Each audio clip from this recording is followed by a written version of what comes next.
새달 5월 첫 주일이자 어린이 주일로 지키고 있습니다.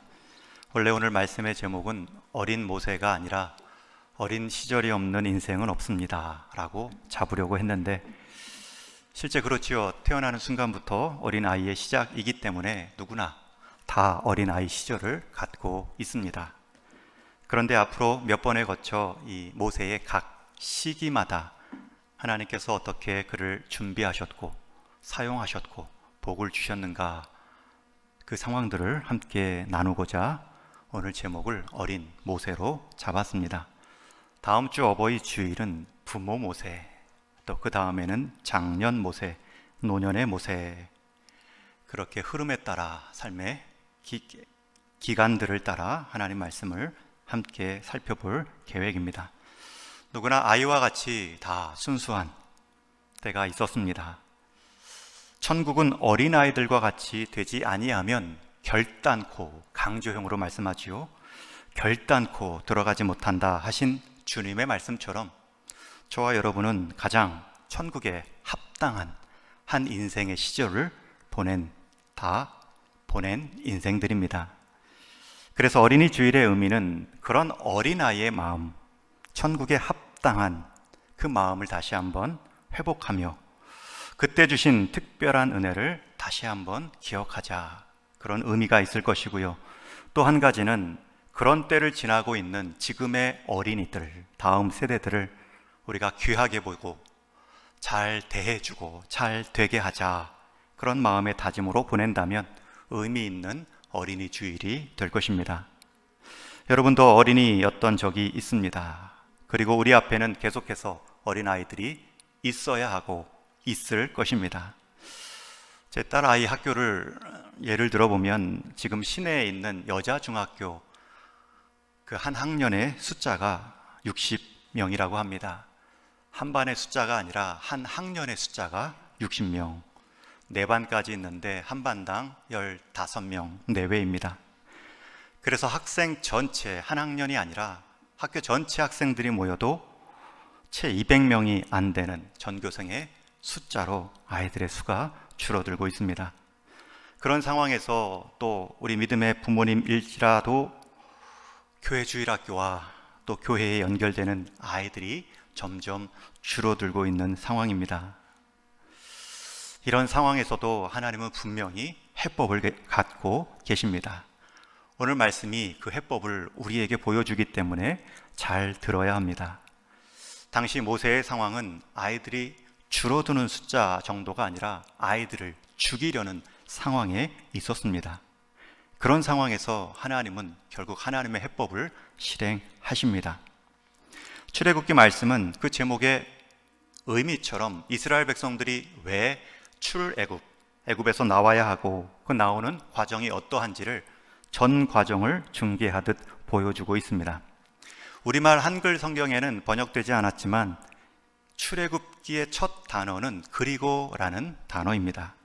즉, 이 말은 이 출애굽기가 자체적으로 개별된 말씀이 아니라 별개의 말씀이 아니라 앞에 창세기의 말씀과 이어지는 연속적인 말씀임을 알 수 있습니다.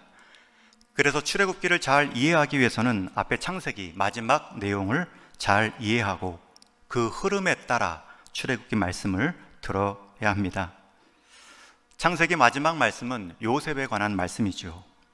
형들에 의해 종으로 먼 나라 애굽까지 팔려왔지만 결국 그 팔려간 애굽 땅에서 총리가 되어 형들을 맞이하고 속한 가족과 애굽을 큰 흉년에서 살려내는 일에 크게 쓰임을 받습니다. 그런데 요셉이 항상 총리로 있는 것은 아닙니다. 요셉의 인생도 항상 안 죽고 계속 사는 것도 아닙니다. 요셉이 총리에서 내려오고 그가 세상을 떠난 후에 요셉을 모르는 애굽의 바로 왕들이 여럿 새롭게 일어납니다. 그런 상황에서 400년의 시간이 흘렀을 때 애굽에 거주하는 히브리 사람들이 장정만 60만 명이나 되는 큰 민족으로 번성해 있습니다. 그러니 애굽 왕의 입장에서는 이 히브리인들이 불편합니다. 그런 상황에서 출애굽기 말씀이 이어집니다.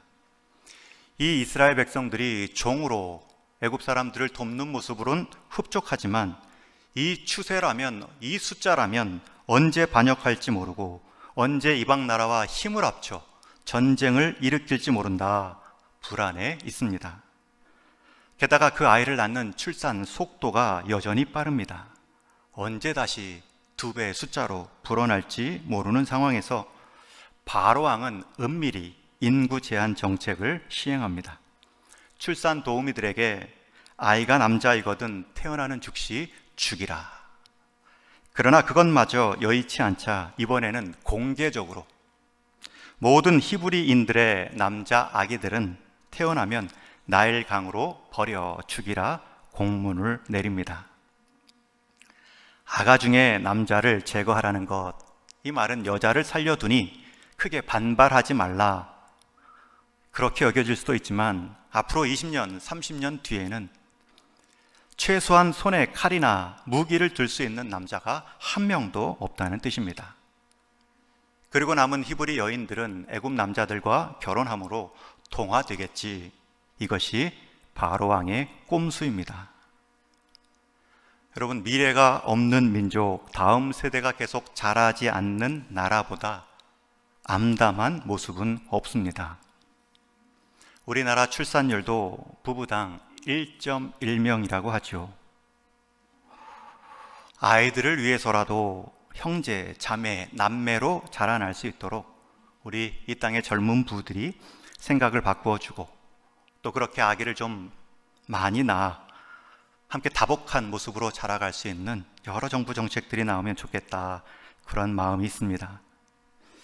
이렇게 애굽의 최고 통치자 한 사람이 한 민족의 장래를 끊어내고자 시행하는 여러 모습이 1장의 어두운 배경입니다. 그리고 나서 이어진 오늘 본문 2장의 내용은 한 남자와 여자가 만나고 결혼의 시작으로 오늘 말씀이 출발합니다. 창세기 2장도 앞에 창세기 1장이 하나님의 천지 창조의 배경이 되고 2장에서 아담과 하와가 한 부부로 가정 이야기로 시작되는데, 출애굽기도 1장의 배경과 2장에서 한 부부의 만남과 결혼으로 시작하고 있습니다. 이 부부가 그 상황에서 아이를 낳으면 남자일 경우 죽을 수도 있는 상황 가운데 개의치 않고 아이를 가졌고요, 아이를 낳았습니다. 사전에 딸이 나을 것이라는 확신이 있었던 것도 아니었는데 낳고 보니 아들입니다. 그 아들을 향해 오늘 본문에서는 잘생겼다라고 표현합니다.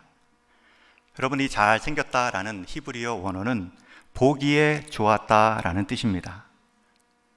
그런데 이 뜻이 신약 성경에서는 더 명확히 설명됩니다. 믿음장이라 불리우는 히브리서 11장 23절에 보면 그렇게 태어난 모세를 부모가 보고 아름다운 아이였다 말하죠.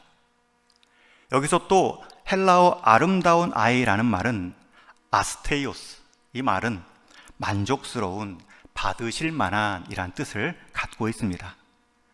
그리고 더 정확하게는 사도행전 7장에 보면 스데반이 설교할 때에 유대 역사를 쭉 설명하면서 모세가 나오는 부분에 있어서는 그의 출생을 기록하며 하나님이 보시기에 아름다운 자였다 소개합니다. 하나님이 보시기에 아름다운 자, 받음직스러운 자, 만족스러운 자. 여러분, 이 하나님이 보시기에 만족스러웠다, 아름다웠다라는 모습은 창세기 1장에서 하나님이 지으신 모든 피조물들을 바라보시고 7번이나 하셨던 말씀이 떠오릅니다. 하나님이 보시기에 좋았더라, 우리 사람을 향하여서는 심히 좋았더라 라는 말씀이 떠오릅니다. 여러분, 하나님께서 천지 창조를 의도하신 이유는 하나님의 백성이 하나님이 지으신 온 땅에 충만하여 하나님의 영광을 드러내는 일이었습니다. 그것이 사람의 불순종으로 타락으로 멈춘 것 같지만 하나님은 다시 아브라함을 통해 한 민족을 택하시고 구원의 역사를 계속해서 이루어 가십니다. 지금 이처럼 애굽 땅이지만 벌써 장정만 60만으로 불어난 모습은 아브라함과 약속하신 것을 하나님이 신실하게 이루어 가시는 모습이지요. 그리고 이제 모세를 통해 약속하신 땅, 그 땅까지 인도해 가십니다. 그런데 그것을 막고자 하는 바로 왕의 탄압이 지금 큰 핍박으로 놓여 있습니다. 그럼에도 하나님께서는 다시금 보기 좋은 한 역사를, 한 가정을 통해, 한 아기가 태어나는 모습을 통해 말씀하고 계십니다. 여러분, 여기서 부모가 보며 아름다운 아이다, 잘생긴 아이다 라는 말은 부모의 관점으로 외모만을 보고 말한 것이 아닙니다. 이 아이가 바로 하나님이 약속하신, 아브라함을 통해서 약속하신 하나님의 백성이구나, 하나님이 맡겨주신 자녀이구나, 하나님이 받으실 만한 자녀이구나, 그런 관점으로 아름다운 아이, 잘생긴 아이라는 표현을 하고 있는 것입니다. 여러분, 그런 입장이라면 저와 여러분도 하나님의 언약의 백성입니다. 하나님 보시기에 심히 아름다운 자녀입니다. 그저 아브라함을 통해 죽은 사체를 쪼개어 언약하신 정도가 아니라 저와 여러분은 그 아들 예수님의 십자가 죽으심을 통해 우리에게 그 아들의 자리를 보장해 주신 그 하나님의 사랑의 대상입니다. 여러분, 스스로를 보실 때 나는 하나님의 아름다운 자녀이다, 어린이 주의를 맞으며 적용하셔야 됩니다. 그런 모세의 부모의 관점이 있었기 때문에, 신앙 고백이 있었기 때문에 그 바로의 어미스러운 명령 앞에서도 그 모세를 나일강에 던지지 않을 수 있었습니다. 요즘 세상의 자녀 교육은 몰아붙이기입니다. 믿음의 관점이 아닌 출세와 성공의 관점으로만 내몰고 있습니다. 그러나 성경이 말하는 참된 출세와 성공은 약속의 자녀 안에서 태어나고 자라가며 또 다른 약속의 자녀들을 세워가는 일입니다. 그런 인생이 하나님 보시기에 아름다운 인생이요 가정입니다. 여전히 세상은 그 아이들을, 그 모습을 향해 나일강에 던지라, 여러 바로의 권력으로 우리를 위협할 수도 있습니다. 그런 상황에서 우리의 해법은 하나님의 해법입니다. 그런 하나님이 보내신 한 사람을 하나님의 자녀로 여기는 부모를 통해 하나님의 언약은 오늘도 진행될 것입니다. 여러분, 내 자녀들을 바라보실 때, 우리 다음 세대들을 바라보실 때 하나님이 주신, 하나님이 보시는 아름다운 아이다, 그렇게 여기시고 여러분도 그 관점 따라 믿음의 고백 이어가시기를 축원합니다. 그 하나님의 자녀를 우리에게 잠시 맡기신 것입니다. 그것을 잃어버리면 우리는 우리 부모의 계획대로, 바램대로, 욕심대로 자녀를 양육합니다. 자녀의 앞길만을 준비하는데 세상에서의 출세와 성공만을 놓고 준비해 갑니다. 우리가 자녀들을 위해 당연히 기도하고 그 앞길을 열어 놓는 기도가 필요하지요. 그러나 그 세상의 앞길만을 생각하여 하나님이 바라보시는 하나님 믿음의 앞길을 한 발자국도 준비하지 못할 때, 그 발걸음이 세상으로만 향하고 있을 때 얼마나 위험하겠습니까? 내 자녀들 앞길을 챙기는 일에 너무 세상적인 기준으로만 챙기지 마시고 그 일 때문에 신앙의 발걸음을 멈추게 하지 마십시오. 지금은 예배 안 드려도 된다, 지금은 헌신 안 해도 된다, 지금은 하나님의 것을 따로 구별하지 않아도 된다, 그렇게 가르치지 마시고 우리 아이에게 맡겨진 이 귀한 사명, 하나님이 보내셨고 하나님이 책임져 주실 아이이기에 오늘도 바로의 말을 듣지 않고 하나님의 말씀을 들려줍니다 라고 말할 수 있는 우리 믿음의 부모와 우리 동인의 믿음의 선진들이 되기를 축원합니다. 지난주 제자반 과목은 주제가 인간의 타락이었습니다. 아담과 하와가 선악과를 따먹은 후에 하나님께서는 아담에게 책망하실 때 이런 표현으로 책망하셨습니다. 하나님께서 아담에게 내가 내게 먹지 말라 한 선악과를 너는 내 아내의 말을 듣고 먹었구나. 여러분, 하나님께서 엄히 명한 금한 그 선악과를 아담은 하나님께로부터 직접 들었음에도 하나님이 지으신 그 하와의 말을 더 크게 듣고 선악과를 먹었습니다. 그런데 하나님께서는 그것을 그대로 지적하십니다. 내가 내게 명령한 그 선악과를 너는 내 아내의 말을 듣고 먹었구나. 이 말씀을 하시는 하나님의 마음이 어떠실까요? 우리 부모님들은 본능적으로 우리 자녀들을 예뻐합니다. 당연하고요. 그렇게 해야 됩니다. 그러나 그 예쁨이 외모적인 것, 그 자녀가 이룰 세상 성공만으로 예뻐한다면 반드시 미워질 때가 있습니다. 부모가 모세를 볼 때에 그들 혈통만을 보고 육적인 외모만을 보고 아름답다, 잘생겼다 말한 것이 아닙니다. 마찬가지로 우리에게 맡겨진 자녀들, 다음 세대들 단순히 육신적인 정으로만 그 자녀들이 이루어낸 성취로만, 결과로만 즐거워할 대상 정도가 아닙니다.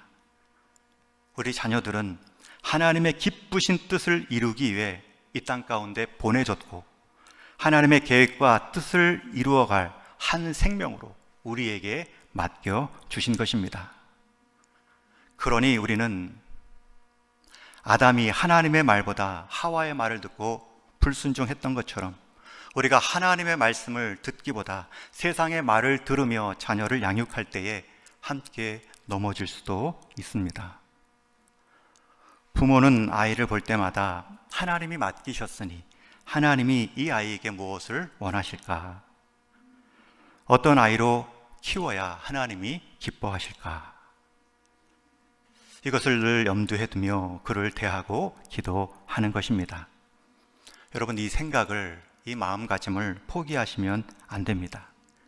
심지어 겉모습도 육신의 외형적인 것도 별 볼 일 없는데 영적으로 무슨 소망이 있는가, 무엇을 기대할 수 있는가 라는 생각이 드는 순간 부모의 역할은 가장 큰 실수로, 가장 큰 직무유기로 자리를 맡는 것입니다. 그렇지 않습니다. 우리 믿음의 가정, 우리 동인교회 보내주신 어린 생명들, 하나님의 뜻을 담아 보내주신 하나님의 뜻을 이룰 생명들입니다. 믿음의 눈은 그렇게 자녀를 볼 때에 하나님께서 아름답게 지으신 생명으로 보며 양육합니다. 그 환경 가운데 물론 세상 가운데 다시 보낼 때가 있습니다. 결혼을 통해 내 곁을 떠날 때도 있겠죠. 여러 모습 가운데 자녀들이 물리적으로, 심적으로 떠날 수도 있을 것입니다. 그럼에도 오늘 본문의 모세의 부모들은 끝까지 자신들의 신앙 가치를 위해 행동으로 옮기고 있습니다. 석 달 동안, 100일 동안 길러냈더니 아이가 커서 목소리도 커지고 몸집도 커서 오늘 본문에는 더 이상 숨길 수 없어 키울 수가 없다 말합니다. 여러분, 그때는 이제 불가피하게 행동을 합니다. 그냥 이 정도면 최선을 다했다라고 스스로 포기하며 나일강으로 던질지, 아니면 잡히면 잡힐 때까지라도, 돌까지라도 계속 데리고 있으며 키워내자 결정해야 할 때입니다. 둘 다 어려운 결정입니다. 그 상황에서 부모가 스스로 포기하지도 않고요, 스스로 타협하지도 않습니다. 그 상황에서 부모로서 행할 수 있는 마지막 최선을 다하며 그를 위해 갈대 상자 하나를 준비합니다. 그 상자도 형식적으로 준비하지 않고 아주 철저하게 역청과 나무 진을 바르며 물이 스며들지 않도록 단단하게 준비합니다. 그리고 아가 모세를 그곳에 담아 나일 강가 갈대 사이에 두고 돌아옵니다. 여러분, 이 행동은 하나님의 최선을 바라보는 마음으로 행하는 마지막 부모로서의 최선의 행동입니다. 나일강에 던질 수밖에 없는 그 위태로운 상황 가운데 던지는 듯 보이지만 바구니에 갈대 상자에 담아 내려놓습니다. 하나님께 의탁하는 믿음의 행동이지요. 여러분, 이 모습이 왜 귀합니까? 훗날 이 모습을 모세가 듣습니다. 자기 부모가 마지막 할 수 있는 부분까지 다 행하고 있구나 라는 것을 모세가 압니다. 여러분, 이 출애굽기의 기록자는 모세입니다. 훗날 부모의 상황을 글로 남긴 사람이 바로 모세 자신입니다. 그렇게 우여곡절 끝에 자라난 출생의 배경을 부모로부터 다 들었겠지요. 우리 부모는 나를 위해 이러한 헌신과 마지막 끝까지 결단을 보였구나. 믿음의 선택이란 이런 것이구나. 바로의 명령에도 굴하지 않고 나를 위해 최선을 다하셨구나. 그 후에는 하나님께 맡겼구나. 마지막 믿음의 행동의 끝이라 할 수 있는 온전한 위탁을 갈대 상자에 담아 나일강의 한쪽에 두었구나. 그 과정에서 부모가 보인 그 믿음의 행동에 대해 분명히 모세는 남다르게 듣고 깨닫는 것이 있었을 것입니다. 여러분, 모세가 바로의 궁궐로 들어가기 전에, 애굽의 그 많은 교육을 받기 전에 이미 이 부모의 말, 이 부모의 행동, 이 헌신, 이 믿는 것과 사는 것에 하나 되는 모습의 교육을 받았습니다. 우리가 모세됨을 기억할 때에는 그의 애굽 궁전의 편리함이나 화려한 제국의 교육이 아니었습니다. 그 이전에 그 모세를 하나님의 약속의 자녀로 보고 받아줄 수 있는 그 부모가 있었고, 주어진 환경까지 끝까지 포기하지 않고 최선으로 신앙의 전수를 위해 애쓴 부모의 교육이 있었습니다. 여러분, 우리에게도 그럴 때가 있습니다. 놓아줄 때가 있죠. 세상 안에서 살아가는 법을 가르쳐야 할 때도 있습니다. 그러나 모세의 부모는 보내되 갈대 상자 안에 담아 보냅니다. 우리 부모의 한계가 분명히 있습니다. 그리고 끝내는 주님께 의탁할 때도 있습니다. 그럴 때에도 부모는 갈대 상자 안에 담아 보내는 것입니다. 저는 이 갈대 상자가 말씀과 기도로 믿습니다. 떠나간 그 아들, 그 자녀들, 딸들을 보내실 때에도 말씀과 기도의 원리 가운데 살도록 갈대 상자 안에 계속 담아 격려하는 것입니다. 심지어 부모는 갈대 상자 안에 두었지만 그 시선만큼은 떼지 않습니다. 그 누이 미리암을 통해서 계속 지켜보게 합니다. 하나님께서는 모세의 부모가 마지막까지 보인 그 믿음의 행동 가운데 그 시선까지도 내가 이 자녀를 향한 그 마음을 이어가고 있을 때 이제 하나님이 행동하기 시작합니다. 바로의 딸이 마침 나일강으로 내려오고 그 상자를 멀리서 발견하고 시녀들을 통해 가져오게 합니다. 그리고 열어보니 아기가 울고 있고 이렇게 말하지요. 이 아기는 히브리 사람의 아기이다. 여러분, 이렇게 말했으면 그 다음에 행동은 무엇입니까? 아버지 바로가 그토록 명했던 히브리 사람 아기인데 남자다. 죽여야지. 나일강에 그냥 빠뜨려야지. 라는 행동을 이어가지 않습니다. 이게 얼마나 큰 역설입니까? 바로의 명을 어겨 신앙 안에서 키울 수 있을 만큼 키웠는데, 그리고 하나님 손에 의탁했는데, 바로의 큰 권력을 맞설 수 있는 또 다른 권력, 그 바로의 딸이라는 공주라는 그 권력 하에 모세를 보호해 주십니다. 모세의 부모가 갈대 상자로 보낸 아기가 자신들의 아이를 죽이려 했던 그 왕궁 권력자의 딸에게 발견됩니다. 그리고 그 공주의 그 마음을 주장하셔서 그 권력자 바로의 행포 가운데 또 다른 권력자 공주를 사용하심으로 하나의 보호처를 마련해 주셨습니다. 여러분, 더 놀라운 것은 우리가 잘 알다시피 그렇게 강가에서 주워온 모세를 위해 그 친모가 그 아이를 기르는 유모로 연결되어지는 과정입니다. 미리암이 공주에게 가서 유대인, 히브리인 유모를 찾아와 연결해 드릴까요? 연결해주고 잠시 맡깁니다. 그 젖을 뗄 때까지 맡기죠.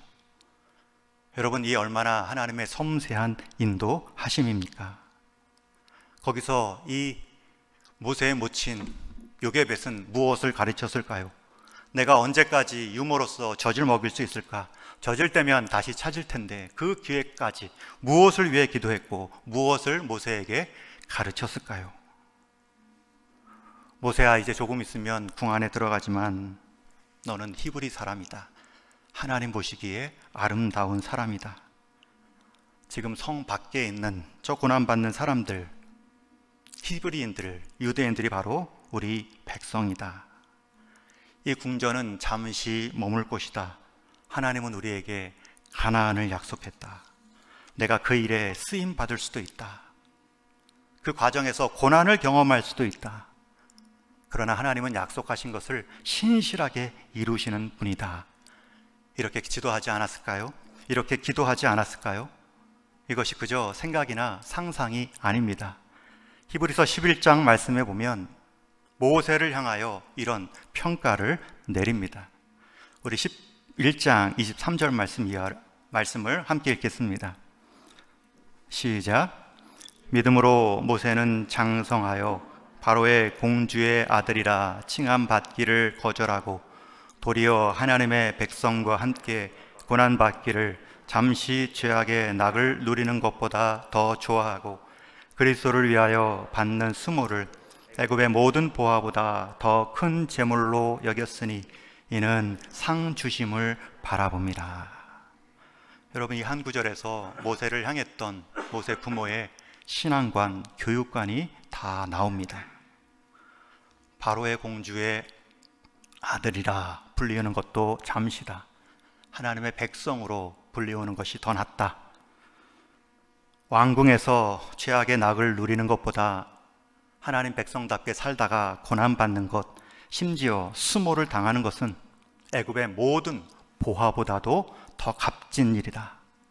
왜냐하면 하나님은 상 주시는 분이기 때문에, 약속하신 것을 이루시는 분이시기 때문이다. 그의 가치관, 믿음의 부모의 신앙관을 엿볼 수 있는 표현들입니다. 우리 어린이들 항상 어린이로만 있을 것 같지는 않습니다. 분명히 자라고 있고요, 떠날 때도 있습니다. 그러나 우리에게 기회를 주셨을 때 우리에게 행할 일들이 있습니다. 언제 세상이 그들의 마음을 빼앗아 선두치며 다른 거 심어 놓을지 모릅니다.